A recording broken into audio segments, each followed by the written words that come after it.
هاي السلام عليكم ورحمة الله وبركاته. أشما هركفونك وجمتو داف جالتم تلمون أورمودا كم نجا فيادا جرتو الحمد لله نجا باقي جراتني ركنا نسنجه أرام تنا حال سلباتين حالة رسيد شانة تنا سنرجسان أورد فاي چودا إيجا بلاستوري كسني قلتو بلاستوري كسني رو قلتني چودا با جوجل بلاي يهون رتي STC ريچر جتني برستوي چودا Egaa haala kana yeroo barreessitan baay'ee isinii dhufa jechuudha. Gad irra deemtu kan barbaannu gadi jira jechuudha.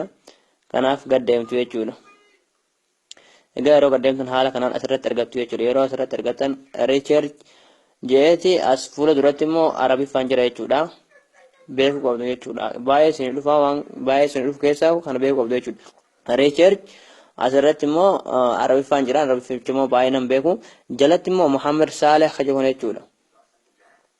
Egaa isa ni buufattu yeroo buufatan jechuudha waan daawunloodii godhadhee qabuuf oopin manaa fida isin daawunloodii yeroo godhatanii xumurtan oopin irratti kilik gootanii achi booda haala kanaan isinii fida jechuudha yeroo haala kanaan isinii fida haaluma shadaa keessan irraa isinii fida jechuudha STC mobaayilii zeen mobaayila keessan keessa sawa qabaata sawa irratti buttuu yoommoo zeen mobaayilii qabaatan mobaayila irratti buttuu yoommoo zeeni qabaatan zeen irratti buttuu jechuudha kanaaf achi booda jechuudha asirratti asgaditti jechuudha national ID oral iqaama kajoona jechuudha asirratti sanduuqa kana keessatti iqaama keessan qofa guutuu jechuudha fakkeenyaaf ani 2 3 4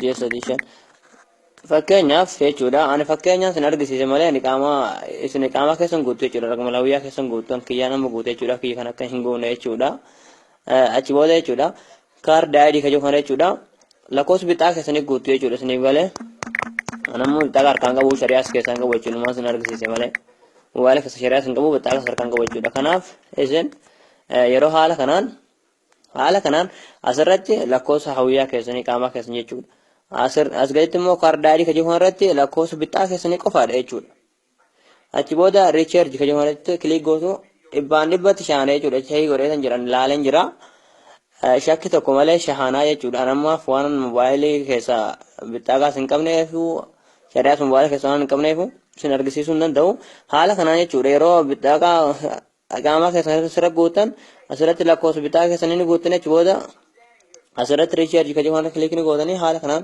karaa salphaa ta'een shaanachuu dandeessu jechuudha baay'ee tokko tolee isinittillee akka tolu abdiin qaba kanaaf viidiyootti sheerii walii godhuun dagatinaa. Wassalaamu alaikum warahmatullahi wabarakatuh. Barumsa biraatiin akka walitti deebinutti nagaan naaf jiraadhaa galatooma.